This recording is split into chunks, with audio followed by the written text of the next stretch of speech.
The reef by day is a riot of color, but by night it becomes something else entirely. Darkness pulls the edges of coral into shadow, transforming familiar ridges into narrow alleys and deep troughs. Yet through the blackness runs a kind of arterial flow, the reef pass.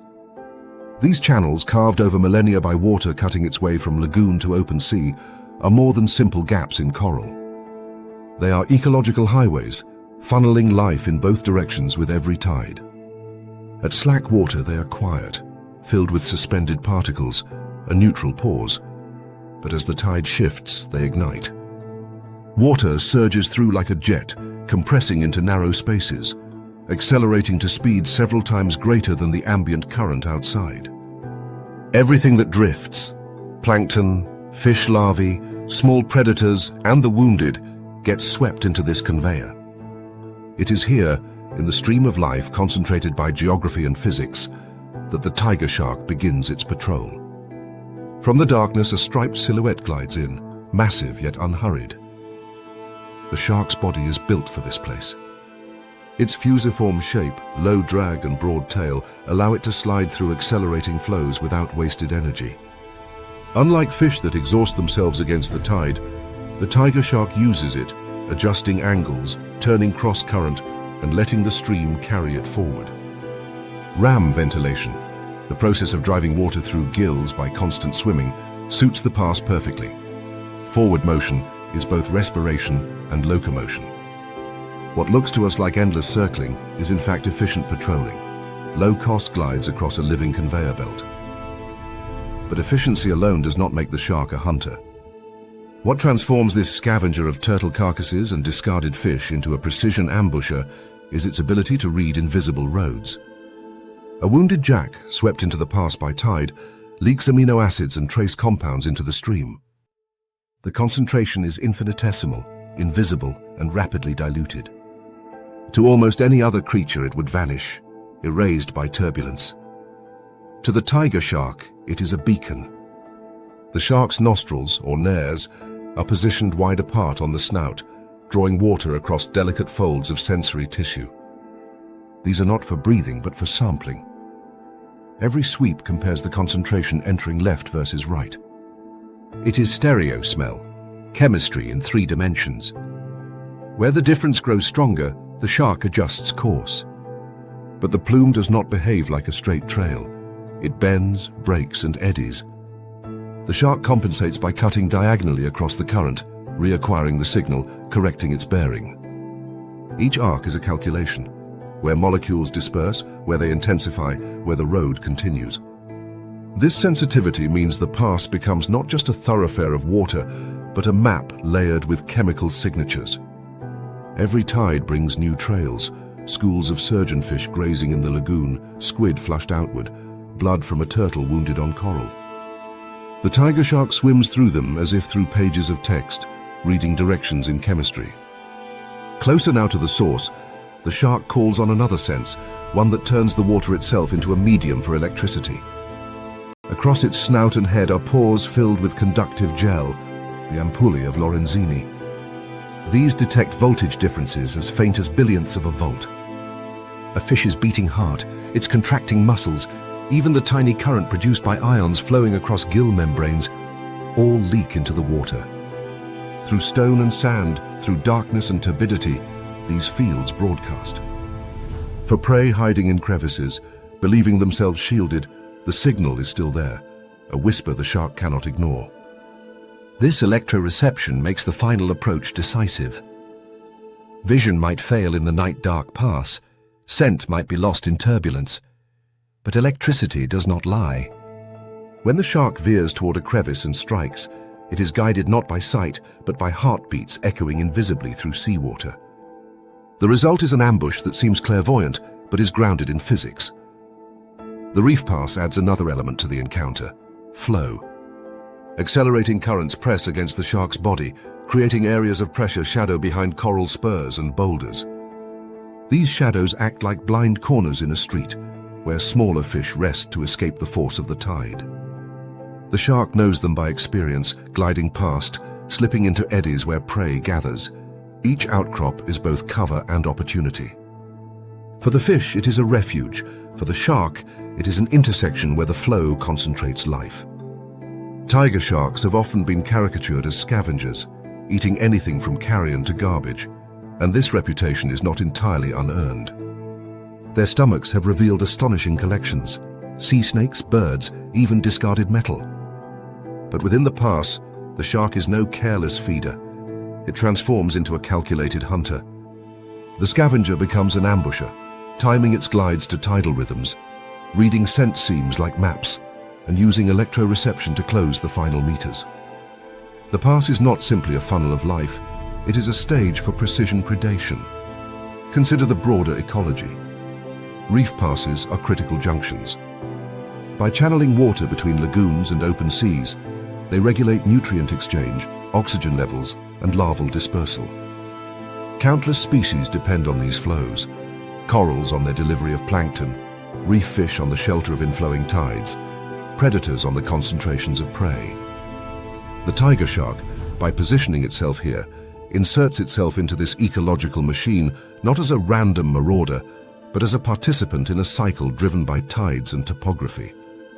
When multiple predators converge, the complexity increases. Groupers patrol the walls, jacks flash through mid-water, barracudas hover motionless in eddies. Yet the tiger shark is unique among them for its ability to switch roles. When no clear trail emerges, it scavenges. When a scent seam runs strong, it ambushes. When the tide surges, it conserves energy, gliding across the pass like a kite. Flexibility, more than brute force, defines its dominance. As the tide slackens, the torrent dwindles. Suspended sediments settle, the conveyor slows, and the shark drifts outward toward deeper water. The pass rests, awaiting the next reversal. For the tiger shark, the patrol is never over. It simply shifts to the rhythm of the tide. The image of a tiger shark cutting across a scent seam at night captures more than a moment of predation. It encapsulates how an animal can exploit boundaries where physics and biology intersect. Reef passes are not just corridors of water, but highways of information, chemistry, electricity, flow. And the tiger shark, with its stereonaries, electroreceptive pores, and hydrodynamic form, is not a blunt scavenger but an interpreter, reading invisible roads in a living current. In these tidal gates, survival is not about constant pursuit, but about patience, precision, and sensory mastery. The shark gliding silently through the night sea reminds us that in the ocean, the most powerful hunters are not those who chase recklessly, but those who read what others cannot. Dawn comes slowly to the kelp forest. The horizon glows pale, and light filters down in broken shafts through a canopy of fronds swaying in the swell. The surface is dappled, mirrors of sky flickering above, while beneath shadows weave and dissolve among towers of kelp. To a seal slipping from rocky haulouts into the water, this forest is both refuge and danger. It masks its shape from aerial predators and offers escape routes among the thickets of stems. Yet along the boundary where kelp ends and open water begins, the greatest hunter of these coasts waits in silence. A great white shark, broad-headed and grey-backed, patrols just below the surface. Its eyes scan upward, its body angled for ascent.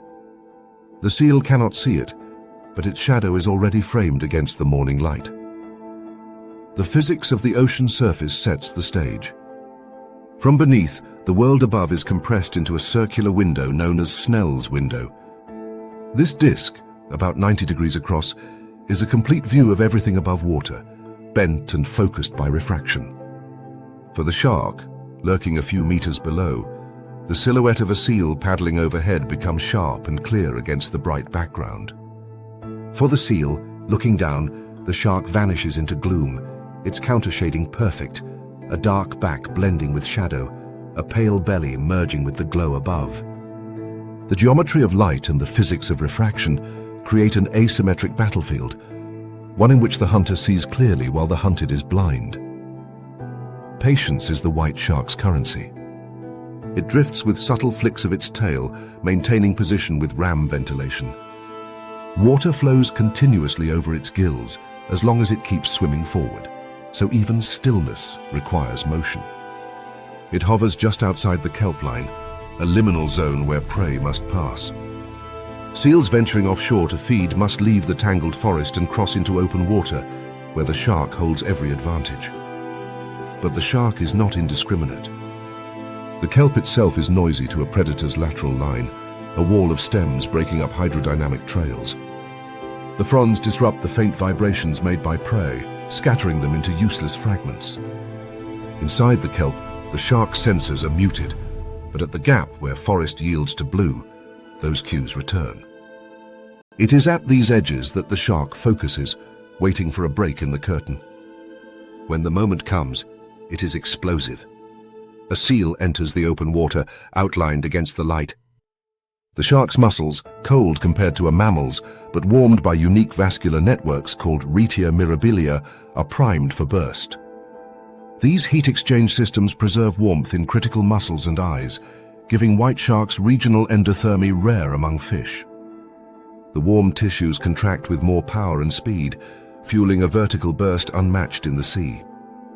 With a surge of the tail, the shark rockets upward, accelerating through the water column in seconds. It crosses Snell's window, the seal's silhouette magnified, and with devastating precision, it strikes. The mechanics of this leap are as impressive as the outcome. A shark weighing over a ton can propel itself clear out of the water, breaching in arcs that astonish observers. This power comes from the entire body acting as a spring. The tail provides thrust, but the body undulates in concert, transferring energy from head to caudal keel. Finlets and ridges channel flow, reducing turbulence and keeping acceleration smooth. The strike is not simply speed, it is hydrodynamic optimization refined through millions of years. For the seal, counter-strategies exist. In kelp, its agility is unmatched, darting and twisting through stems that larger predators cannot follow. Near the surface, it relies on vigilance, scanning Snell's window for shadows. But even here, deception favors the shark. Approaching from depth, its pale underside matches the light, its outline blurred. The seal perceives only noise until the last instant. Many escapes occur, but many hunts succeed, each outcome shaped by fractions of seconds and by the angle at which the shark enters the attack. The ecology of these ambushes is tied directly to kelp forests. These habitats are edges by design, dense within, open beyond. Kelp anchors provide refuge for small fish, sea urchins and crustaceans, but for seals, the forest is a transitional zone between land and open sea. They must pass through to reach offshore feeding grounds, and white sharks exploit this inevitability. Studies show that predation events cluster near these boundaries, not within forests or far offshore. The kelp edge is a predictable bottleneck, a corridor of life shaped by both geography and light. For the white shark, success depends on patience and efficiency. Its metabolic rate, though higher than most sharks due to partial endothermy, still requires careful energy budgeting. Failed strikes carry a cost. Breaching at full speed consumes enormous reserves. Thus, sharks wait for optimal conditions, low light at dawn or dusk, when silhouettes are clearest and seals are most active.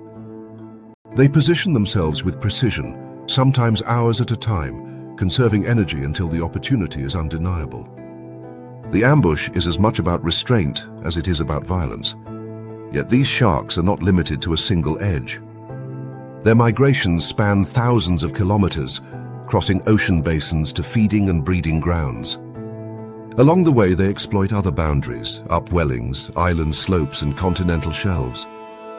But the kelp line remains iconic, a place where predator and prey meet in a geometry of light and shadow. Here, the shark's adaptations, countershading, ram ventilation, vertical burst mechanics, are displayed in their purest form. The seal, for its part, is not defenseless. Survivors learn. Older individuals often hug kelp longer, darting back and forth before committing to open water, or traveling in groups where confusion can foil an ambush. Some even appear to time departures with tide and swell, reducing the shark's advantage. Evolution is a constant contest, and while the shark dominates, the seal adapts in parallel. Their arms race is written into the kelp boundary, each dawn a rehearsal of ancient strategies. From a broader perspective, the white shark's role at the kelp line reinforces ecological balance. By preying on seals, It regulates populations that could otherwise overgraze fish stocks and stress coastal ecosystems. The shark itself links marine systems, carrying nutrients across regions during migrations. Its predation is not random slaughter, but part of a stabilizing dynamic, ensuring that energy flows through trophic levels remain balanced. Without apex predators at these boundaries, ecosystems unravel. As the sun rises higher, light floods the kelp forest. Snell's window loses its contrast, and the silhouettes fade. The shark drifts deeper, its time of greatest advantage over. The seals that survived scatter into offshore waters, vigilant but free for now. Yet the memory of the ambush lingers, etched into both predator and prey. Tomorrow or the day after, the contest will repeat. The image of a great white shark rising through the kelp line at dawn captures more than violence. It illustrates how boundaries, shaped by physics and biology, become stages for survival. Light, current, and vegetation conspire to create ambush points, and evolution answers with counter-shading, thermoregulation, and explosive mechanics. In this narrow edge between forest and sea, the white shark demonstrates that mastery of boundaries is mastery of life itself. The open ocean appears empty at first glance. Horizon meets horizon, a flat blue desert with no shelter and no obvious landmarks. But beneath the surface, this desert hides invisible highways, thermal boundaries, and swirling vortices of current that shape life more powerfully than mountains shape the land. One of the most dramatic arenas is the oceanic front, where warm water and cool water collide, layering density, nutrients, and temperature into a sharp seam. To drifting plankton and the baitfish that feed on them, this seam becomes a gathering place. To predators like the bluefin or yellowfin tuna, it is the line of opportunity, a razor of abundance where speed and physiology are tested against the physics of the sea. On a calm morning, the front is visible even from the air. The boundary may appear as a faint slick stretching for miles, with debris and foam aligned as though poured from a ruler. One side glimmers turquoise, warmed by sunlit currents from equatorial belts. The other holds a darker cast, drawn from deeper, nutrient-rich waters. Beneath, temperature shifts by several degrees over mere meters.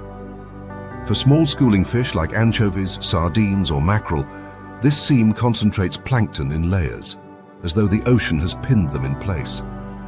What results is a line of bait stacked as dense as iron filings pulled by a magnet, waiting for something to strike. The tuna arrive not as solitary hunters, but as coordinated squadrons. Sleek metallic bodies flash as they cross into view, each shaped like a living torpedo. Their design is nothing short of hydrodynamic perfection. Tapered snouts reduce drag, narrow peduncles house a rigid caudal keel, and crescent-shaped tails scissor with astonishing power. Unlike most fish, their dorsal and pectoral fins can fold into grooves, streamlining their profile so that water slides past with minimal turbulence. Along their flanks, finlets, small, stiff triangular blades, channel water cleanly into the tail vortex, reducing drag and keeping thrust laminar. Every feature is tuned for one purpose: uninterrupted speed. To understand why tuna dominate these fronts, one must consider their biology.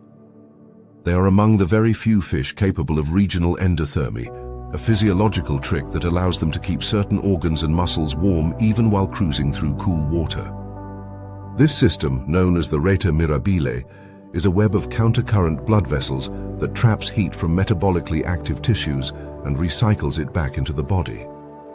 The result is a fish with warm red muscles, eyes that function in dim or cold conditions, and a brain that processes visual and sensory information at speeds most other fish cannot match.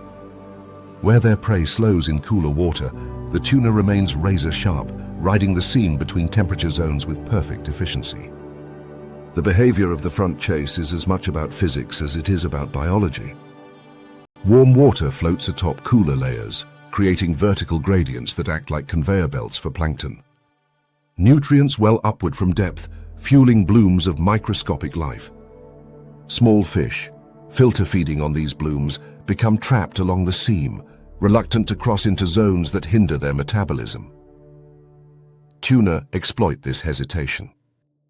They patrol the front as though running along an invisible fence, driving schools before them.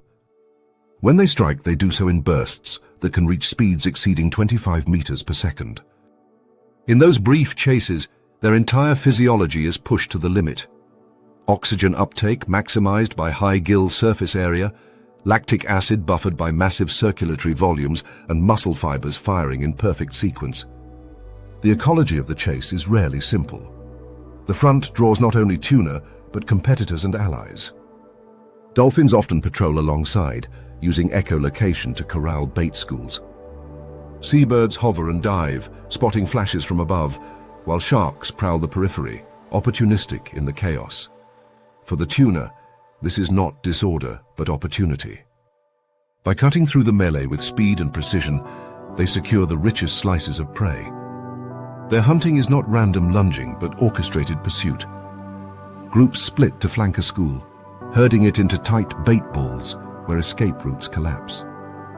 Then, in coordinated intervals, they slice through, each taking mouthfuls while the others hold formation. Efficiency defines their survival, for every calorie spent at these speeds must be matched by calories consumed.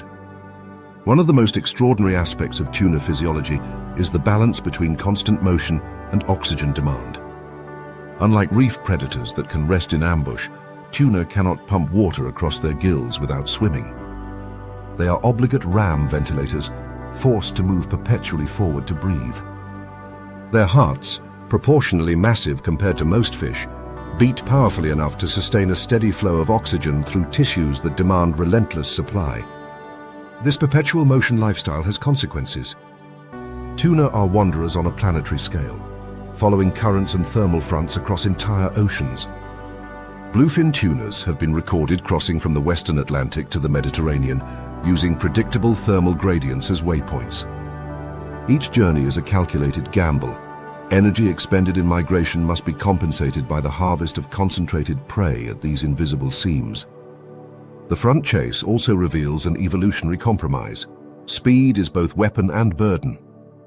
The rigid body plan of thunniform swimmers, where nearly all propulsion comes from the tail, is efficient at high velocity but cumbersome in tight turns. This means tuna excel in open water sprints, but falter in environments requiring agility, like reefs or kelp beds. Evolution has sculpted them into sprinters of the pelagic stage, champions of the chase, but not of the ambush. Where a white shark uses stealth and surprise, the tuna wins through persistence, coordination, and sheer velocity. At the surface, the spectacle becomes visible to human eyes. Bait balls driven upward by the chase break the surface in frothing explosions. Birds rain from the sky, wings folded, spearing into the water. Tuna streak just below, their scales refracting sunlight in silver flashes. To a diver or observer, the scene is overwhelming. A living storm of predators and prey condensed into a patch of ocean no larger than a city block, yet fueled by planetary currents and seasonal cycles.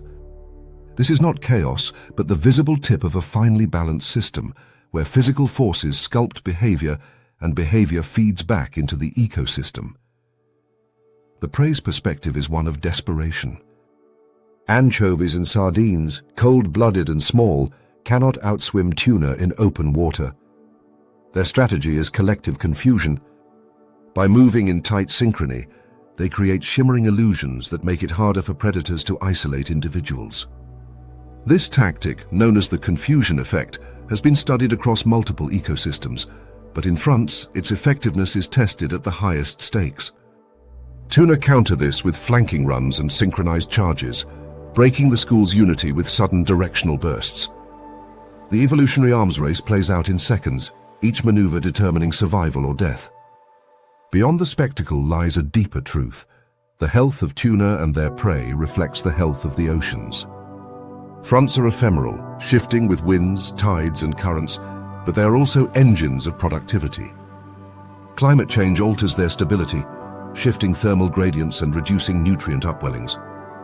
For tuna, adapted to razor-thin bands of opportunity, even small changes in sea temperature can disrupt migrations honed over millennia.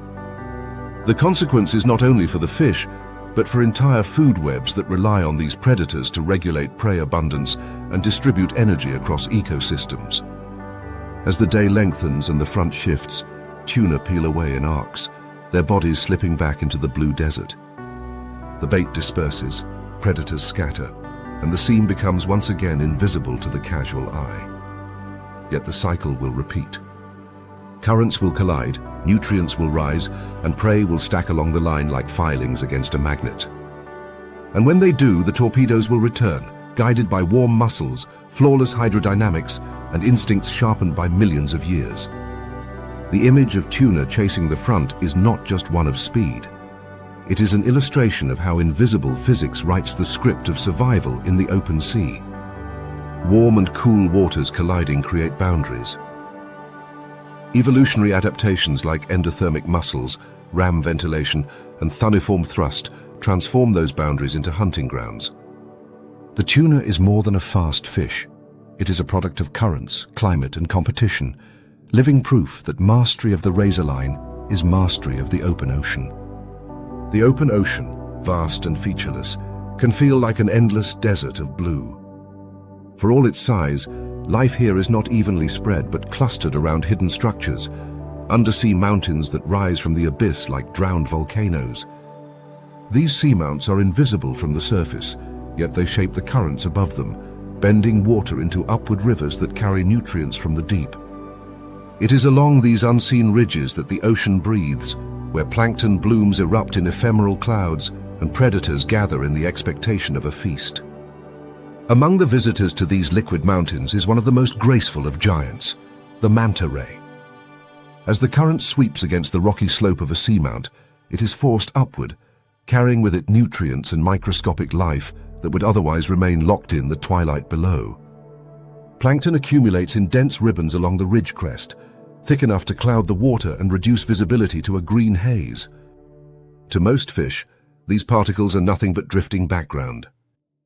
To a manta ray, they are sustenance, fuel for a body that can span more than 6 meters across. When a manta approaches a seamount, it does not do so by chance. It has read the invisible map of the current, sensing turbulence and density shifts with the finely tuned receptors that line its body. These cues tell it that food is being concentrated here, funneled by topography into a living river. Gliding effortlessly, the manta unfurls its cephalic lobes, paired flaps on either side of its cavernous mouth. These lobes are not simply fins, but complex ducting systems, curled forward like horns to channel water.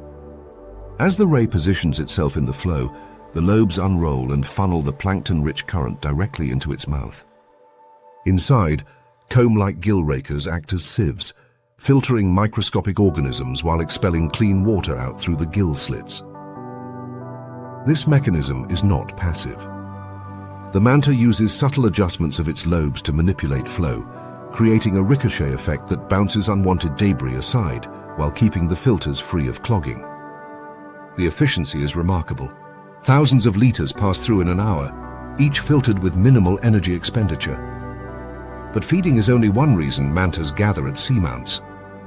These underwater ridges are also social hubs, places where currents slow just enough for other fish to establish cleaning stations.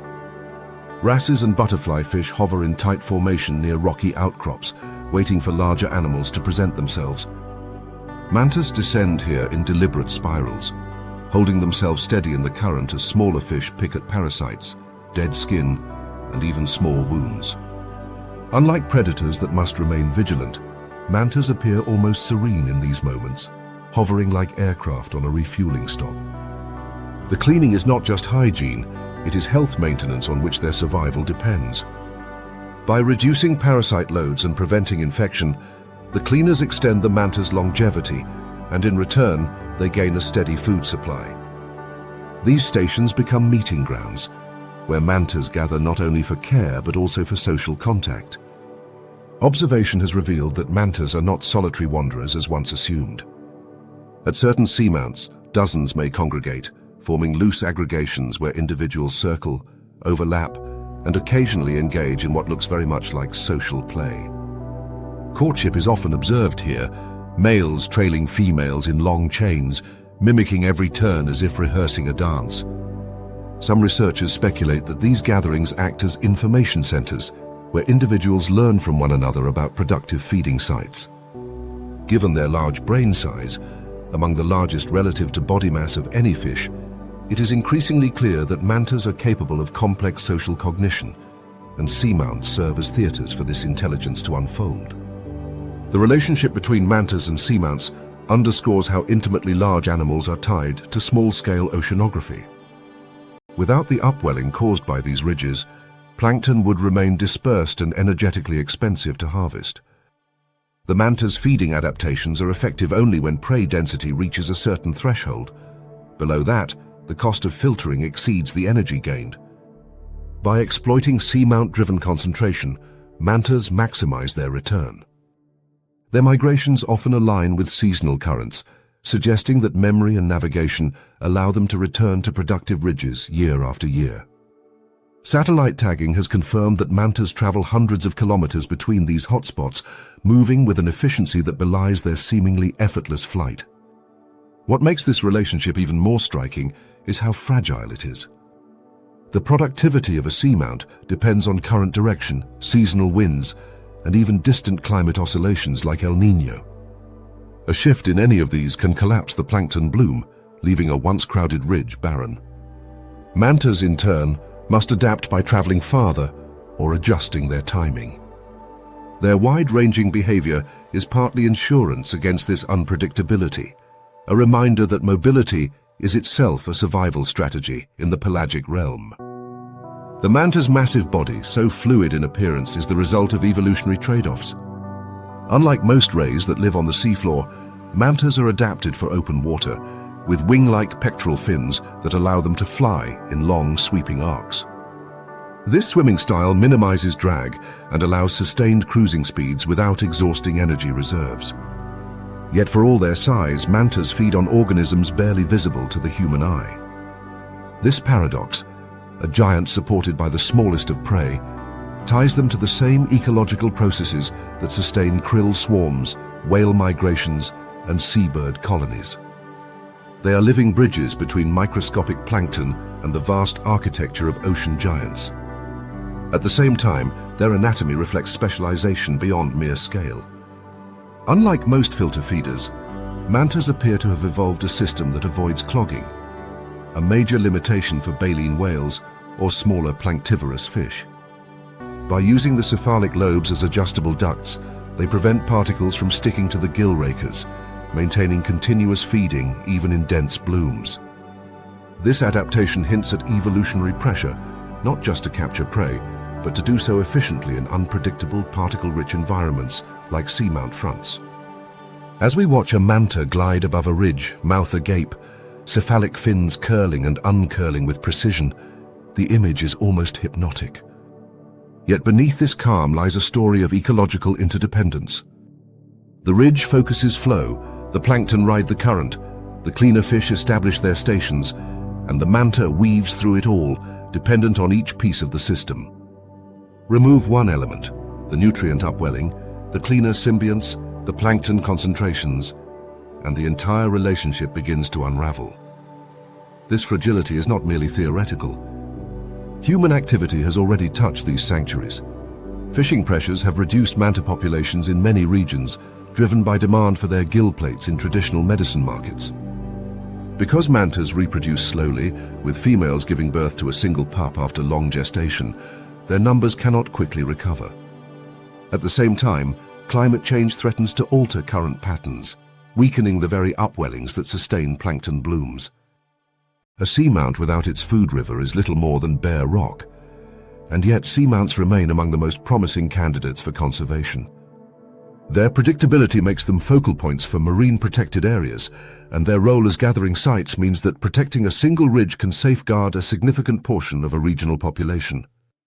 Efforts to track manta migrations with satellite tags have revealed not only their remarkable range, but also their fidelity to certain seamounts, returning to the same underwater mountains year after year.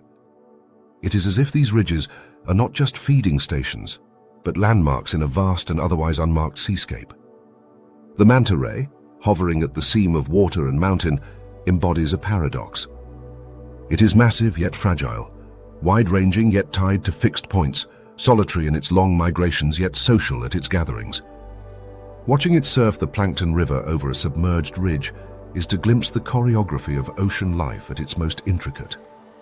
Here, biology and physics meet, and evolution has sculpted an animal that turns invisible currents into survival. The manta's story is not just about grace in motion. It is about the delicate machinery of ecosystems that link the smallest particles to the largest wings in the sea. In the shallow waters where mangrove roots spread like twisted fingers, sunlight filters down in broken patterns. The surface flickers with the shimmer of reflected leaves, and beneath, a sharp boundary emerges, a line where open brightness gives way to cool shadow. To most observers, this line is nothing more than a shift in light. To the box jellyfish, it is a hunting ground, a biological seam where visibility and concealment converge. Here, between sunlit clarity and shaded refuge, one of the most efficient predators in the ocean waits, nearly invisible, poised with lethal patience. Unlike the drifting, pulsating jellies of open water, the box jellyfish does not leave its movements entirely to chance. Its bell, distinctly cubic, grants a measure of control uncommon among its relatives. With subtle contractions, it can hold position against the tide, drifting deliberately along the shadow boundary as though tracing a path only it can see.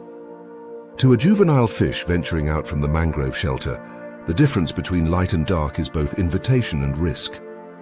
The open side offers food, the shaded side offers cover. But lurking precisely where these needs intersect is a predator that tracks edges with a precision born not of instinct alone, but of vision. Yes, vision. Unlike most jellyfish, which respond to light in vague, diffuse ways, the box jellyfish possesses eyes. Not just simple light sensors, but clusters of image-forming organs arranged on specialized structures called rhopalia. Each rhopalium carries 6 eyes, 4 of which have lenses capable of forming true images. These eyes are positioned so that, no matter the jellyfish's orientation, some are always looking upward at the surface and others outward into the water. Together, they give the animal a form of spatial awareness rare among cnidarians. And one of their most remarkable abilities is edge detection. When a box jellyfish drifts along the mangrove line, it is not random chance. It is actively following the sharp contrast of light and shadow, using its visual system to patrol the very boundary where prey must eventually cross. The tentacles trailing meters behind are set with careful spacing. They do not fan outward chaotically, but extend in a calculated grid, maximizing encounter probability while minimizing the chance of tangling. Each thread is armed with tens of thousands of microscopic stinging cells, nematocysts, that wait in a state of impossible tension. Their operation is an engineering feat at the cellular scale. Inside each nematocyst lies a coiled tubule, packed and pressurized by osmotic gradients. When triggered by the brush of a scale or fin, the pressure releases in less than a millionth of a second. The tubule fires outward like a microscopic harpoon, penetrating skin and injecting venom that is among the most potent in the animal kingdom. For the prey, there is no escape. Paralysis follows in moments, and the jellyfish reels its catch along the tentacle toward the bell. From a distance, this looks passive, almost accidental, a drifting cube catching fish by chance. But closer inspection reveals strategy in the stillness. The jellyfish's slow, deliberate drift across the shadow line ensures that prey are funneled into the tentacle field. Juvenile fish leaving the mangroves to forage in brighter water must cross this boundary. Many hesitate, sensing the exposure, but hesitation does not always save them. A fish that lingers too close may brush against an invisible thread, triggering an instantaneous strike. The jellyfish does not lunge, does not chase. It has evolved to let the prey's own movements deliver it into the trap. The venom itself is more than a weapon. It is a form of physiological dominance. Box jellyfish venom contains complex proteins that attack ion channels in nerve and muscle cells, disrupting electrical signaling. The result is rapid paralysis and, in large envenomations, cardiac arrest. For small prey, the effect is immediate immobilization, ensuring the jellyfish does not waste energy on escape attempts. For humans, accidental encounters can be catastrophic. In northern Australia and parts of Southeast Asia, Stings from large box jellyfish are a known hazard, sometimes fatal within minutes. This lethality has driven decades of research into their venom and its neutralization. One of the most surprising aspects of this predator's biology is how it balances lethality with precision. Not every nematocyst fires upon contact. The system is tuned to the chemistry of prey skin, reducing wasteful discharges on inert particles. This selectivity makes each tentacle a responsive web, firing when it matters most. Still, stray stings do occur, and here lies the practical intersection of biology and human survival. For decades, vinegar has been used as first aid for boxed jellyfish stings, not because it neutralizes venom already delivered, but because it halts the firing of undischarged nematocysts. The acetic acid disrupts the discharge mechanism, preventing further injections. This simple intervention illustrates how understanding microscopic mechanisms can save lives on a macroscopic scale. Back beneath the mangroves, the scene unfolds in cycles. As the tide shifts, the shadow line moves, and the jellyfish drifts with it, maintaining its edge patrol. Small crustaceans and juvenile fish continue their cautious forays, sometimes rewarded with food, sometimes ending in sudden paralysis.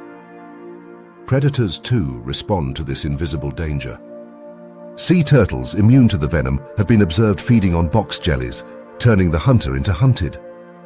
This balance keeps the system in check, ensuring that even the most efficient of ambush predators has limits. The box jellyfish's use of vision, edge detection, and precise drift reveals something profound about life at ecological boundaries. It demonstrates that even creatures we think of as simple, gelatinous bodies with no brain in the conventional sense, can evolve specialized sensory systems to exploit environmental contrasts.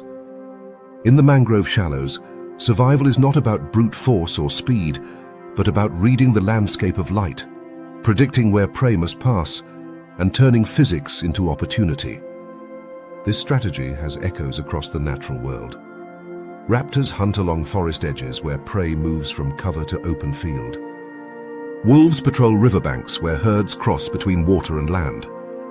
In the sea, the box jellyfish has carved out its own version of this ecological principle, using the shade line as its hunting corridor.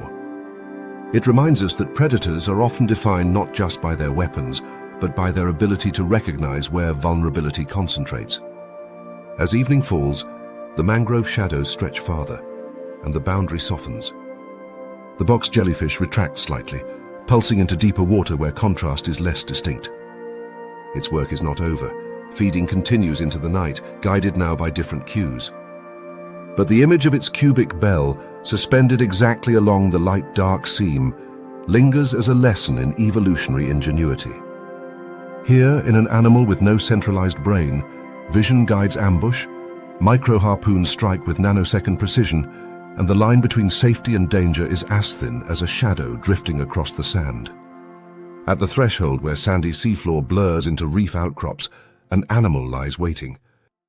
At first glance, there seems to be nothing but pale sediment ruffled by current and shadow. But then, the sand stirs, and the formless patch reshapes into a cuttlefish. In this border zone between open substrate and jagged coral, camouflage is not a luxury, but a currency of survival. It is here, in the contested space where hunters patrol and prey scatter for cover, that the cuttlefish deploys one of the most advanced toolkits of deception in the ocean. The body of the cuttlefish is a living canvas. Just beneath its skin lie three layered systems of cells: chromatophores, iridophores, and leucophores. Each plays a distinct role, and together they allow the animal to paint and erase patterns with astonishing speed. Chromatophores are pigment-filled sacs that expand and contract through muscular control, creating patches of earthy reds, browns, and yellows.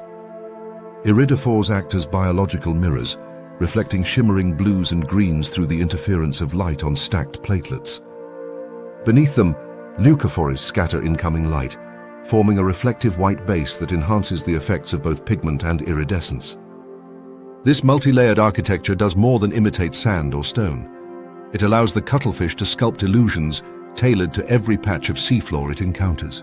On the sand reef border, camouflage requires precision. A body stretched across coral rubble and bare sand cannot simply vanish by matching one background. To solve this, the cuttlefish divides its appearance into halves. One flank mirrors the pale, speckled sediment, the other darkens, texturing itself to echo the branching coral. The split is not a crude division, but a fluid gradient, blending tones so seamlessly that even a predator scanning closely struggles to distinguish animal from environment. Papillae on the skin further complicate the outline. These muscular projections rise and fall, breaking smooth curves into jagged shadows that mimic pebbles, algae clumps, or rough coral growths. In combination, these tools dissolve the cuttlefish into the landscape, erasing the very concept of body in the eyes of its stalkers. Yet the cuttlefish is not only concerned with predators. Along this boundary, it must also signal potential mates, and it faces a paradox. Communication requires visibility, but visibility invites risk. The solution lies in a form of signaling invisible to most of the reef. Cuttlefish are capable of producing polarized light patterns using their iridophores. Polarization, the orientation of light waves, is a dimension of vision inaccessible to many reef fish, but clearly perceived by other cephalopods.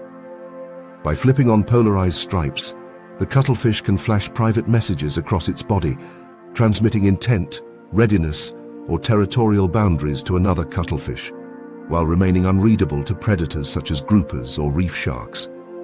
It is, in effect, a secret channel, a language written in a spectrum most eyes cannot see. Consider the scene when a male cuttlefish patrols the sand margin during mating season. A rival approaches, its body darkened with aggressive banding. To the casual observer, little seems to change, yet on the polarized plane, a silent duel is underway. Each male signals its vigor and willingness to escalate, while a female hovers nearby. If the display fails to resolve dominance, postures may shift into grappling, arms locked in brief but fierce combat.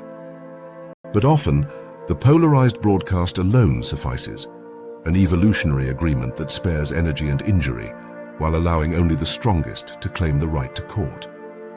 The act of courtship itself reveals even more layers of deception. Males, faced with the challenge of winning a mate while surrounded by rivals, sometimes disguise themselves as females. They soften their patterning, narrow their body posture, and suppress aggressive stripes. To the dominant male nearby, they appear harmless. Yet to the female, the disguise carries subtle polarized cues of true identity. While the rival is distracted, the sneaker male sidles close enough to mate.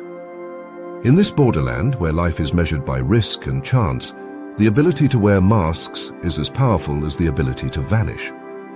Camouflage and communication, however, are not the cuttlefish's only weapons. As an ambush predator, it employs visual tricks to disarm prey at the moment of capture. One of the most famous is the passing cloud display.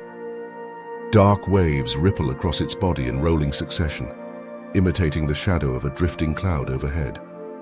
Small fish or crustaceans caught at the edge of sand and coral freeze instinctively, mistaking the pattern for a natural environmental cue. This momentary hesitation is fatal. The cuttlefish extends its two specialized feeding tentacles at lightning speed, tipped with suckered pads that seize prey and drag it toward the crushing beak. The attack takes less than 1/10 of a second, so fast that the prey rarely registers movement before it is caught. The speed of the strike is powered by a dual system of muscular and elastic recoil. Muscles preload tension into the tentacle structure, storing energy like a drawn bow. When released, the appendages snap forward with both muscular propulsion and stored elastic recoil, maximizing acceleration. This hybrid mechanism allows the cuttlefish to project its strike at distances greater than its body length, ensuring it can ambush prey beyond immediate reach. Evolution has fine-tuned the mechanics so precisely that success is the rule, not the exception. But the sand reef border is not merely a hunting ground. It is also a laboratory of survival where cuttlefish learn to read complex cues. Studies have shown that young cuttlefish, even before experience, display innate camouflage responses suited to varied backgrounds. Yet their skill improves with exposure, suggesting a form of visual learning that refines their ability to mimic. This balance of instinct and adaptation highlights an intelligence deeper than reflex. For an animal with a lifespan of only 1 or 2 years, the pressure to master deception quickly is immense. Predators too adapt. Groupers patrol the reef edge, their large eyes scanning for anomalies in the sand. Moray eels emerging from crevices can lunge at cuttlefish that stray too close. Even sharks, although less common in shallow borders, occasionally sweep through, forcing the cuttlefish into rapid retreat with jets of water expelled from its siphon. In these moments, camouflage gives way to another tactic, the smokescreen. A burst of ink clouds the water, filled with mucus particles that form a decoy resembling the cuttlefish's own body. While the predator strikes at the false target, the real animal escapes with a jet-propelled burst into safety. Beyond immediate encounters, the cuttlefish plays a role in shaping this ecosystem. By preying on small crustaceans and juvenile fish at the sand reef border, it regulates populations that might otherwise overgraze algae or disrupt coral growth. In turn, cuttlefish are prey for larger predators, transferring energy up the food web. Their short lifespan ensures rapid turnover, fueling cycles of biomass that sustain the dynamic balance of reef and seafloor. Even in death, their internal cuttlebone, the buoyancy organ that allows fine control of depth, becomes a calcium-rich contribution to sandy sediment, feeding into the very background they once mimicked. In the shifting mosaic of the sand reef border, the cuttlefish embodies the fusion of art and science in evolution. Its body is at once painter and painting, instrument and signal, predator and prey. It survives not through brute strength, but by manipulating the perception of others, bending light and pattern into tools of both concealment and revelation. For those who can see polarized light, its displays are rich in meaning. For those who cannot, it is simply gone, erased into the scenery. What makes the cuttlefish remarkable is not just that it can disappear, but that it knows when to be seen. A flash of polarized bands, unreadable to the grouper lurking nearby, tells a mate everything it needs to know. A ripple of dark waves convinces a shrimp to freeze long enough for the strike. A burst of ink persuades a predator to strike at nothing. Each tactic reflects not only the anatomy of the animal, but the environment it inhabits, a border defined by contrast, where adaptation means reading both sand and reef, both shadow and light. Here, on the threshold of two worlds, the cuttlefish is not a static creature but a master of transitions. It exists in between colors, between roles, between visibility and invisibility. And in this liminal space, evolution has crafted one of the most sophisticated survival systems the ocean has ever produced. At the base of a coral wall, where sand gives way to a steep vertical face pitted with cracks and tunnels, the ocean takes on a different geometry. Here, survival unfolds not across open water but within narrow voids. Crevices serve as fortresses, trapdoors and hunting blinds, and few creatures exploit this architecture as effectively as the moray eel. Its long, muscular body coils deep within stone corridors, its head protruding just enough for eyes and nostrils to sample the currents. Nothing about the eel's stillness suggests fragility. It is the patience of a loaded spring. When prey wanders too close, the strike detonates with such suddenness that the reef seems to erupt from within itself. The moray's advantage lies in its body plan. Unlike most reef predators built for fast pursuit, the moray is designed for confinement. Its body lacks scales, coated instead with a mucus-rich skin that resists abrasion as it slides along jagged rock. Continuous dorsal, caudal, and anal fins merge into a flexible ribbon running the length of its body, allowing serpentine locomotion in tight corridors. This ability to thread through spaces where other hunters cannot follow makes the moray a specialist of the reef wall. A grouper may dominate in the open, but it cannot chase a fish into a crack. A reef shark can patrol endlessly, yet the smallest crevice denies it entry. The moray turns these architectural exclusions into opportunity. Sensing within the stone is an art of patience. The eel's nostrils are extended into paired tubular structures that pull water in and direct it across densely packed olfactory tissue. While many predators hunt primarily with sight, morays rely on smell. Even within pitch-dark tunnels, The scent of a passing fish or crustacean creates a chemical shadow that lingers, mapping the invisible.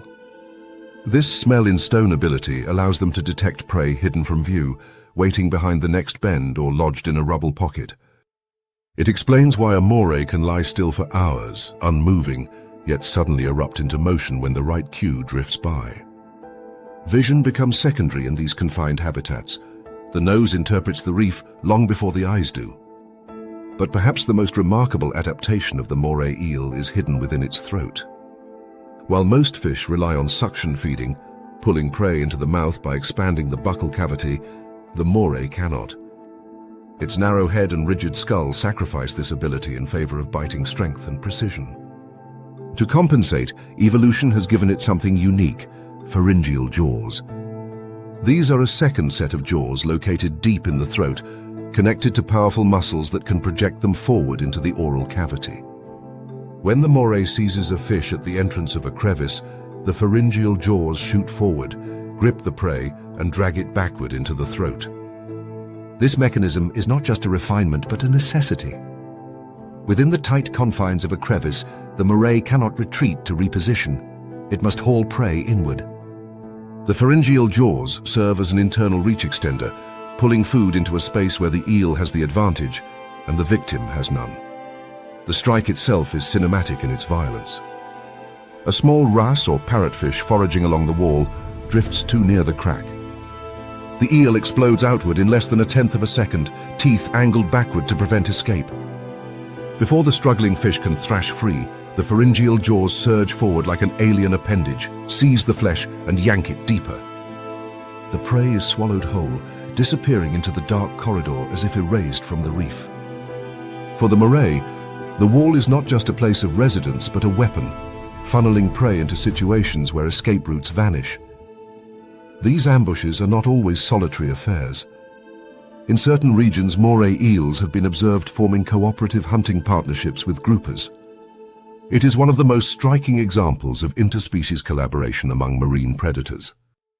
The grouper, with its bulk and speed, patrols the open water near the reef wall. The moray prowls within the cracks. When prey darts from one refuge to the other, it finds itself caught in a deadly pincer. Groupers have even been documented performing headshakes or inviting gestures toward morays, signaling a willingness to hunt together. The moray responds by slithering out to join, each species exploiting the other's strengths. The grouper flushes prey into crevices where the moray can strike. The moray flushes prey outward where the grouper lies waiting. Such alliances demonstrate not just opportunism, but a level of coordination rare among fish, hinting at evolutionary pressures that reward cooperation at the boundaries of habitat. Despite its fearsome reputation, the moray eel is more than just an ambusher. It plays a critical ecological role in balancing populations of reef fish and crustaceans.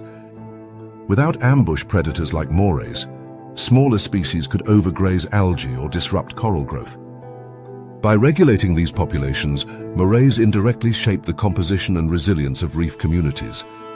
Yet their presence also exerts evolutionary pressure. Prey species that live along reef walls often develop heightened vigilance, scanning cracks and bolt holes with caution. The very shape of their bodies, streamlined, quick to dart, is in part an answer to the threat of the moray. Predator and prey sculpt each other in this constant exchange, the reef wall serving as both battleground and sculptor's chisel. Life within the crevice is not without risk. Morays themselves fall prey to larger hunters. Sharks occasionally pin them against reef walls, while barracudas may intercept them in open water if they stray too far from cover. Humans, too, have long feared and hunted morays, not always without cause. When provoked or cornered, they can deliver bites of considerable force, their teeth designed to grip rather than slice. Yet much of their perceived aggression is defensive. The gape of the mouth, often mistaken for a threat display, is simply the eel ventilating its gills, pumping water over them in the absence of a buccal suction system. The moray's life cycle ties back to its peculiar relationship with the reef wall. From tiny, transparent leptocephalous larvae drifting in the open ocean, they metamorphose into juveniles that eventually settle onto reefs, finding refuge in crevices where survival depends on concealment. Each generation repeats the pattern, linking the wide dispersal of pelagic larvae with the intimate architecture of coral stone. This duality, open ocean beginnings and crevice-dwelling adulthood, mirrors the eel's ecological function, connecting the vast pelagic realm with the confined labyrinthine reef. Even the moray's reputation as a solitary ambusher is complicated by recent observations. In some habitats, individuals have been seen tolerating one another in adjacent holes, sometimes even hunting in loose aggregations when prey is abundant. This flexibility suggests a predator capable of adjusting behavior to environmental context, neither strictly solitary nor strictly cooperative, but opportunistic in its sociality. The moray eel, poised in its crack along the coral wall, embodies the paradox of life at boundaries. It is both hidden and explosive, solitary yet sometimes cooperative, feared yet misunderstood. Its anatomy reveals compromises and compensations, the loss of suction feeding traded for the invention of pharyngeal jaws, the sacrifice of scales countered by ammucous coat, the reliance on smell offsetting limited vision. Each trait is a negotiation with the architecture of the reef, proof that survival is not about perfection, but about fitting into the geometry of one's environment. At the sand reef border, camouflage rules. Along the wall and crevice, geometry dictates. The moray does not dominate the open water, nor does it glide above the reef like a parrotfish or eagle ray. Instead, it rules the margins where stone splits into void, where prey cannot turn and predators cannot follow. Here, the reef itself becomes an accomplice, a partner in the ambush, as cracks, corners, and tunnels converge into hunting tools. In the end, the moray eel's world is not one of pursuit, but of patience. It waits for currents to deliver scent, for prey to cross the invisible boundary line, for chance to deliver opportunity. When it strikes, it does so with a mechanism so singular that it rewrote the rulebook of feeding in fish. When it collaborates, it does so with species entirely unlike itself, proving that survival sometimes demands partnership as much as predation. The reef wall holds countless secrets, but few as strange and compelling as the eel that turns stone into strategy. Along the sunlit shallows where sandbars dissolve into deeper channels, the ocean stages one of its most remarkable predator performances. Here, at the boundary between flat expanses and sudden drop-offs, dolphins convert simple sediment into an elaborate trap. Few predators anywhere on Earth use the very geometry of the seafloor so creatively. Where other hunters rely on speed, teeth, or stealth, dolphins build walls out of water and mud. They are engineers of confusion, manipulating not just prey, but the environment itself to corral entire schools of fish into their mouths. The scene begins with a pod gliding across the flats. The tide is just high enough to allow access, yet low enough that fish schools cluster tightly along the edges of channels. The dolphins move with an eerie synchrony, maintaining formation not by sight alone, but through the constant exchange of high-pitched whistles and clicks. Their echolocation pings bounce across the uneven topography, mapping the slope of sand into channel in astonishing detail. Where the bottom falls away, sound returns with altered timing, giving dolphins a sonar blueprint of the boundary they are about to exploit. When the strike begins, one dolphin peels away from the pod and dives toward the sand. With a sharp turn and a forceful slap of the tail, it stirs the seabed into suspension. Fine particles of silt billow upward, turning the clear shallows into a swirling curtain. This act alone disorients prey, but the dolphin is not finished. With practiced precision, it swims in a tightening spiral, continuing to beat the sand with controlled thrusts of its fluke. The sediment clouds merge into a coherent ring, a circle of turbidity that traps fish in the center. What looks chaotic to the human eye is in fact finely tuned physics. The dolphins exploit trapped vortices, the circular flows that develop when water is pushed repeatedly in a closed loop. The suspended sediment acts like ink in water, revealing the boundaries of these invisible walls. To a fish, the turbidity ring appears impenetrable. Light scatters in the clouded water, breaking visual contact between individuals. Schooling, which normally relies on synchronized sight and lateral line sensing, collapses into panic. The only apparent exit, is the clear opening above the ring, but that escape is precisely what the dolphins anticipate. Fish leap in desperate unison, bursting upward through the one gap they can perceive. Waiting just outside, the pod surges with mouths open, catching the panicked prey mid-air or as they re-enter the water. Each dolphin times its movement to the collective rhythm, a choreography maintained through constant acoustic signaling. Clicks and whistles synchronize the pod, ensuring no individual disrupts the pattern. This timing is critical, for if one dolphin moves too early or too late, the ring loses coherence and the fish scatter. By aligning action through sound, the pod transforms into a single predator made of many bodies. This behavior, known as mud ring feeding, is one of the clearest demonstrations of dolphins' capacity for environmental manipulation. It is not instinct alone, but learning and culture that sustain it. Observations from the Florida Keys, where this technique is most famously practiced, show that not all pods use the strategy. It appears to pass through social learning, transmitted across generations, and maintained within particular dolphin communities.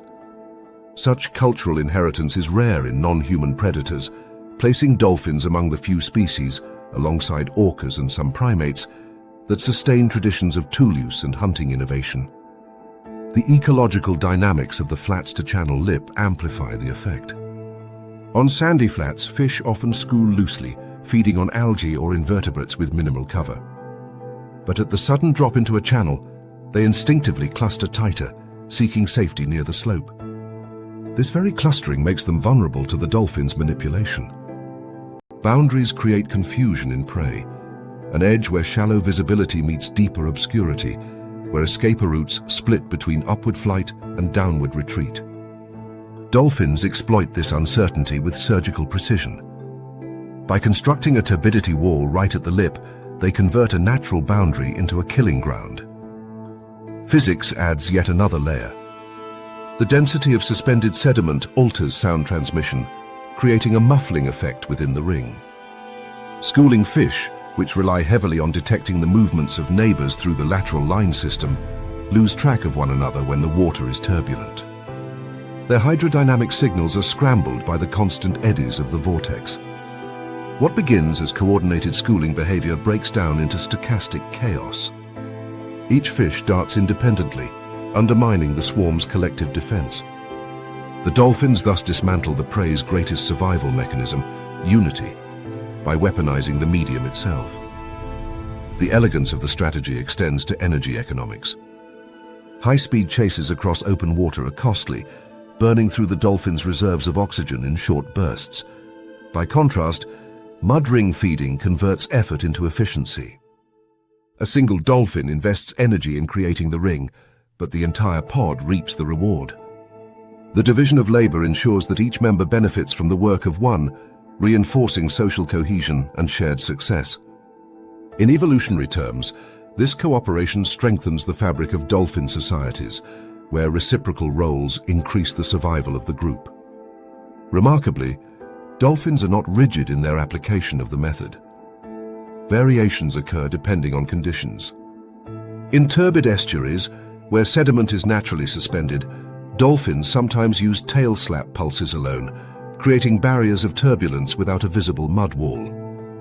In clearer tropical flats, the ring becomes essential, relying on visibility contrast to disorient fish. Even the angle of approach varies. Sometimes dolphins drive prey against a shoreline. Other times they exploit the shadow of mangrove roots at the edge of channels. These improvisations reveal a predator capable of adapting physics to circumstance, bending the same principles of water flow and light, scattering to different ends. Beyond hunting, the mud ring itself alters the environment in subtle but important ways. The resuspension of sediment releases nutrients, temporarily boosting productivity for plankton and microorganisms in the immediate area. Crustaceans buried in the sand are exposed, creating secondary feeding opportunities for other species. Seabirds too have learned to follow dolphin pods, swooping down to catch the fish that leap from the rings but evade capture. In this way, the dolphin's behavior reverberates through the ecosystem, cascading across trophic levels and linking predators of air, sea, and sediment in a single engineered event. The phenomenon also raises questions about cognition. To create a ring of precise diameter requires spatial awareness and motor control. To coordinate with others requires timing, trust, and communication. To persist across generations requires memory and teaching. Each layer suggests that the mud ring hunt is not a fixed instinct, but a learned, maintained tradition. Young dolphins often practice by creating incomplete rings, producing partial walls of sediment that fail to trap prey. Only with repeated attempts, guided by adults, do they master the skill. This gradual acquisition resembles apprenticeship more than reflex, embedding culture into biology. At the channel's lip, as the tide continues to shift, the strategy plays out again and again. A circle swells in the sand, prey bursts upward, predators intercept with mechanical precision. The surface boils with silver flashes and arcs of water, then subsides into silence as the ring dissipates. What remains is a clouded patch of seafloor, a faint memory of the wall that moments ago turned the ocean into a stage for cooperative engineering. In the broader context of predator-prey dynamics, the dolphin's manipulation of edges underscores a deeper truth. Boundaries are not just physical lines in the environment, but psychological thresholds. Fish perceive a wall of mud as impassable, even when physically it is not. The dolphins exploit not only the mechanics of water, but the perceptual biases of prey.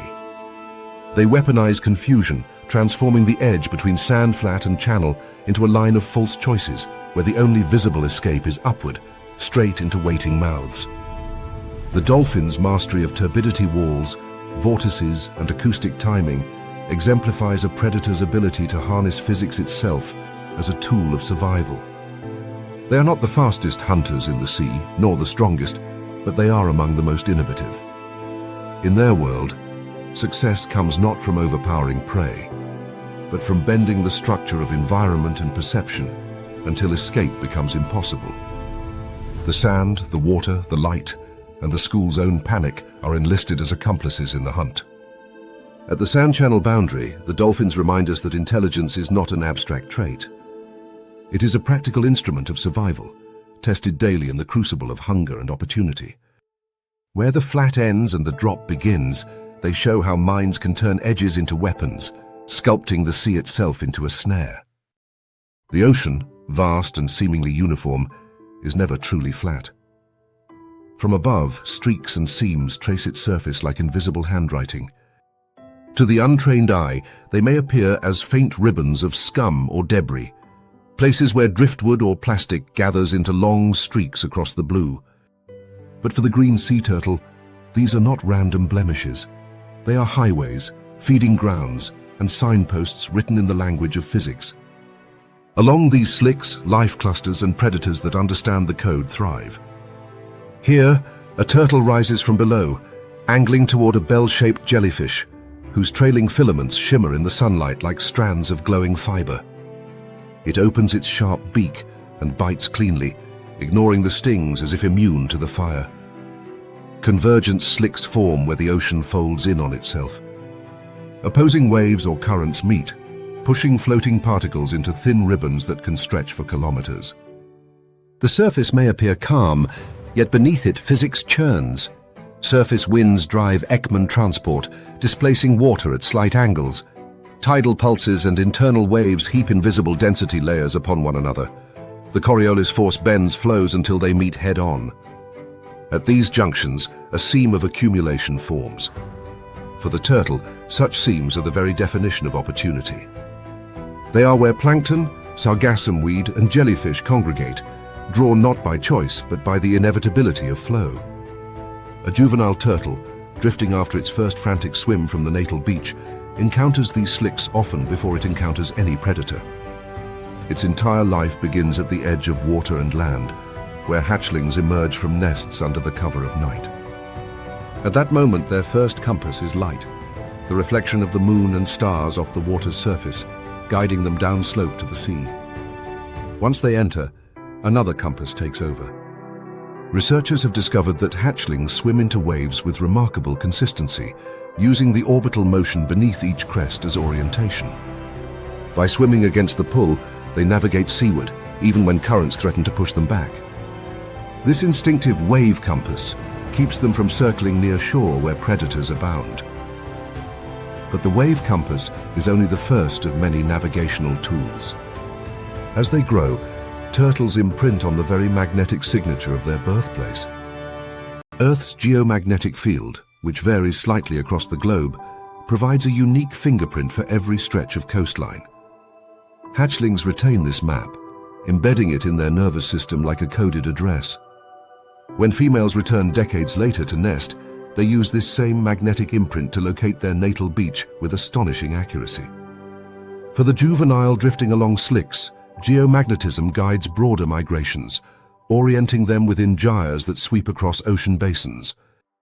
Their tiny flippers propel them into currents that carry them for years, sometimes circling entire oceans before adulthood. Convergent slicks serve as both refuge and feast during this pelagic stage, sometimes called the lost years, because turtles vanish into the open sea. Along the slicks, floating mats of sargassum provide shelter, breaking the monotony of endless water. Within the tangled weed, fish larvae, shrimp and crabs thrive, turning the slick into a mobile ecosystem. Turtles feed opportunistically here, biting off pieces of weed and the creatures hiding within. Yet the most conspicuous prey are jellyfish, whose gelatinous bodies drift passively into the same slicks. To most animals, jellies are dangerous, armed with stinging nematocysts that burn and immobilize. But green turtles, with thick keratinized mouth linings and physiological resistance, consume them without hesitation. The mechanics of hunting at slicks reveal subtle strategies.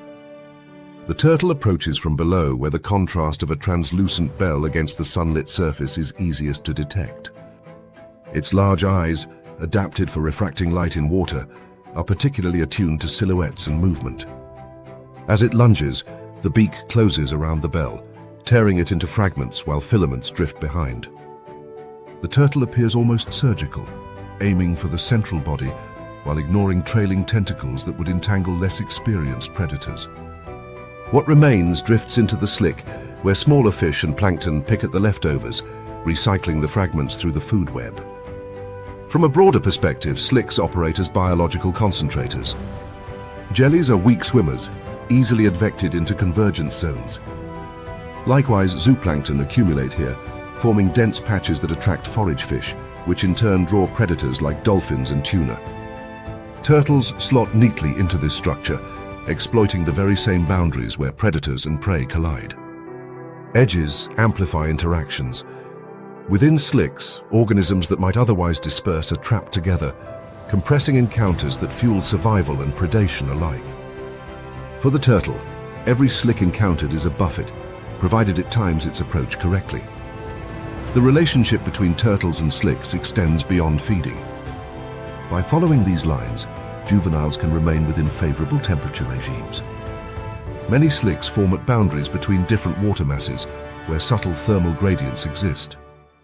Turtles, being ectothermic, rely on external heat for physiological function. Warmer surface slicks provide metabolic efficiency, allowing juveniles to digest food more quickly and grow faster. Faster growth means a higher chance of survival, for predators are less likely to attack turtles once their shells reach a certain size. Thus, slicks act as both feeding lanes and thermal incubators, accelerating the transition from vulnerable hatchling to resilient subadult. Even the physics of particle suspension plays a role. Convergence lines are rich in microplastics today, a tragic byproduct of human impact. Turtles, mistaking translucent fragments for jellyfish, consume them in alarming numbers. While this highlights the peril of anthropogenic pollution, it also illustrates how deeply turtles' foraging strategies are tied to the natural signature of slicks. Their evolutionary compass directs them to boundaries, yet in the Anthropocene, those boundaries carry both food and poison. Despite the risks, the efficiency of slicks cannot be overstated. Studies tracking satellite-tagged turtles reveal repeated association with convergence zones, even in the open ocean. Individuals move purposefully between slicks, sometimes covering vast distances to remain within these ribbons of productivity. The pattern suggests not random drifting, but intentional navigation, a kind of oceanic trail system written in currents and debris. For a creature that spends much of its life unseen, the slick is both roadmap and survival line. The ecological importance of this behavior resonates outward. By consuming jellies at slicks, turtles help regulate populations that might otherwise boom unchecked. Jellyfish blooms, exacerbated by overfishing and warming seas, can disrupt ecosystems, preying heavily on fish larvae and competing with fisheries. Turtles act as moderators, converting gelatinous biomass into reptilian growth, balancing a system prone to tipping. The bite of a turtle at a slick, seemingly small, echoes across the web of ocean life.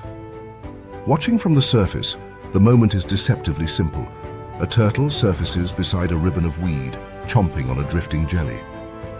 But beneath this lies a story of geomagnetic imprinting, wave compass instincts, thermoregulation, and ecological feedback loops. The slick is not chance. It is a stage built by physics, used by biology, and navigated by an animal whose life depends on reading the signs of water. In the end, convergent slicks represent a paradox of clarity and confusion. To humans, they appear as cluttered streaks of foam and debris. To turtles, they are the clearest guides, boundaries where survival concentrates. Every bite of a jelly, every glide beneath a ribbon of weed, is a testament to an ancient lineage that learned to follow the ocean's seams instead of drifting aimlessly in its center. As the turtle dives once more, its shadow fades into the blue, leaving the slick to drift on. The ribbon stretches ahead, connecting physics, ecology, and survival in a single line. The green sea turtle, compass tuned to both waves and Earth's magnetic field, will follow it until it disappears, and then seek another, always tracing the edges where ocean forces converge and life gathers in abundance. The water is black, thicker than night. Light cannot reach this far, not even a trace of the sun's fading blue. Yet here, in the abyss between 1,000 and 2,000 meters, an electric presence pulses through the void. A metallic clack cuts the silence, sharper than the crack of stone. Then another, and another. Each pulse radiates outward, filling the darkness like invisible flares. Suddenly the clacks accelerate into a buzz, machine gun fast, rattling through the body of the listener. The sperm whale has locked onto its target. Somewhere ahead, a squid shivers in the beam. The predator cannot see it with eyes, but with sound sculpted into vision, it knows its shape, its distance, its twitching motion. The whale tilts, jaw opening, and lunges into the void toward a prey it has mapped with nothing more than echoes. Sperm whales have evolved the most powerful natural sonar on the planet. At the core of this system lies the spermaceti organ, a massive structure filling the whale's bulbous forehead. It is not fat, though it looks like oil. It is a waxy fluid whose density can be finely tuned by temperature and pressure.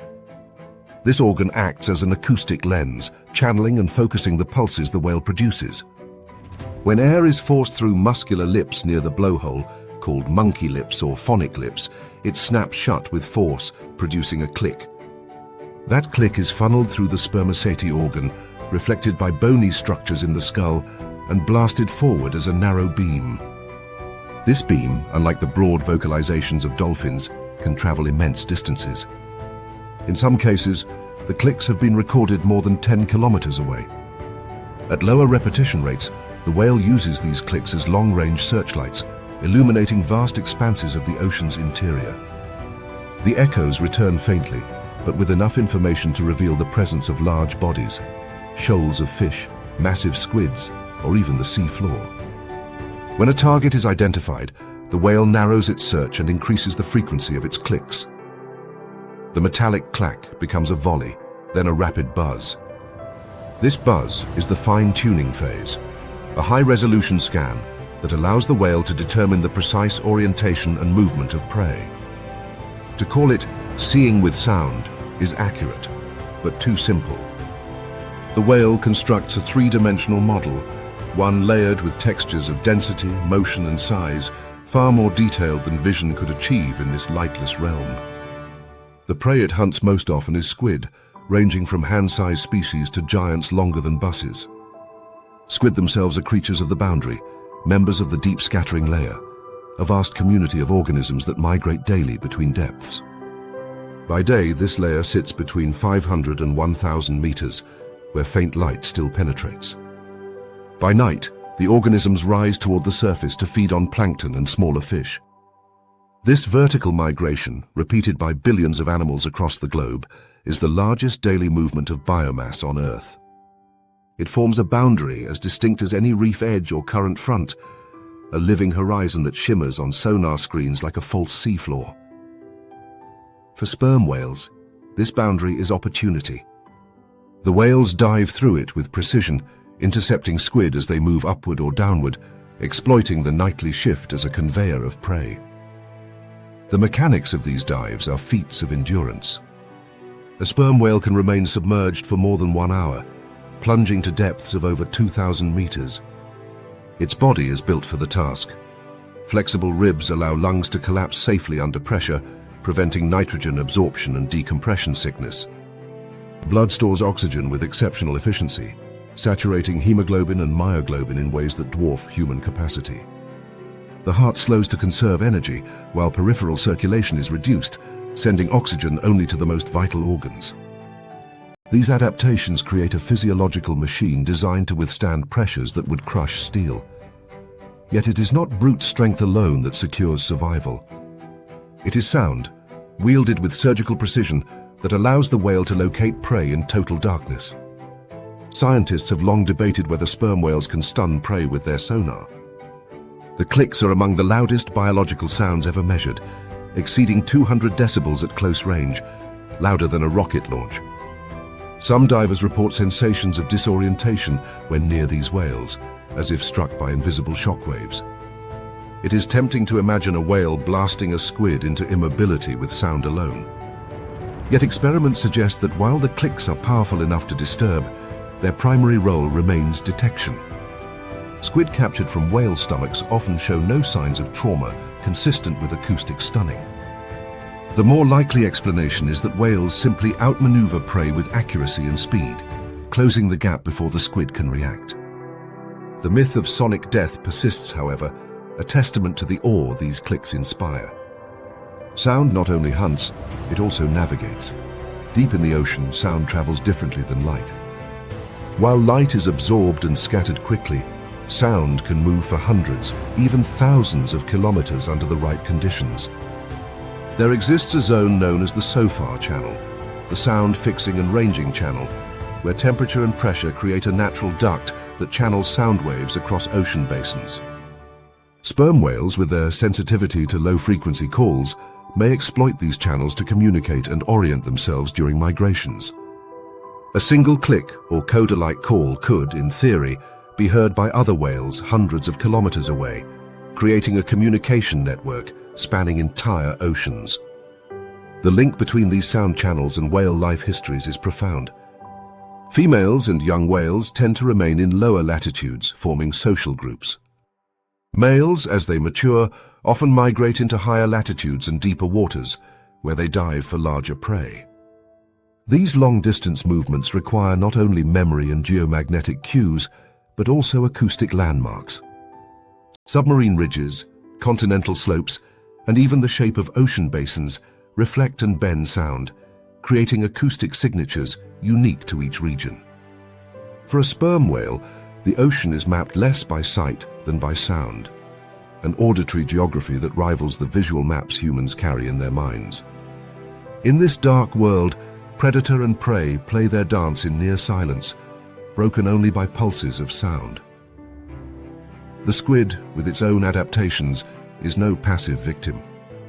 Some release bioluminescent ink as decoys, creating glowing smears that may confuse the whale's acoustic sense. Others jet rapidly in erratic paths, banking on unpredictability to evade detection. But the whale's buzz phase, with clicks emitted so fast they merge into a continuous stutter, captures even these evasive maneuvers. Each microsecond delay in returning echoes informs the whale of direction changes. To the squid, escape is nearly impossible once the buzz begins. Yet the scattering layer is not merely a hunting ground. It is an ecological hinge that transfers energy from the surface to the depths. Plankton, nourished by sunlight above, feeds small fish and crustaceans that descend daily. Squid feed on them, and whales feed on the squid. Without this vertical conveyor, much of the ocean's productivity would remain locked at the surface. The sperm whale, therefore, is not only a predator, but a participant in one of the planet's most important energy exchanges. Each dive, each click, is a thread in a tapestry that links sunlit plankton to abyssal depths. The image of a whale hunting in the scattering layer may appear alien, but it is rooted in physics as much as biology. Pressure gradients bend sound waves into channels. Temperature profiles define scattering boundaries, and evolution molds anatomy to exploit them. The spermaceti organ, once thought to be a buoyancy aid, now understood as an acoustic weapon, is the centerpiece of this adaptation. By focusing sound into beams, the whale transforms the ocean into a world of echoes, every boundary, every organism, every flick of a squid's fin painted in sonic relief. As the dive continues, the whale's clicks slow. The buzz ends. A pause, followed by a faint gulping reverberation, signals that the prey has been consumed.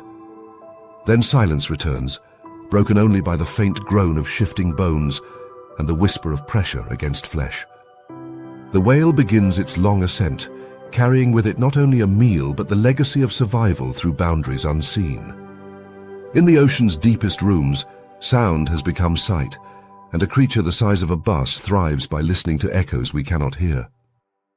In the end, the sperm whale embodies the paradox of the ocean's mid-water frontier: invisibility pierced by sound, emptiness filled with movement, and silence broken by clicks that map an entire universe.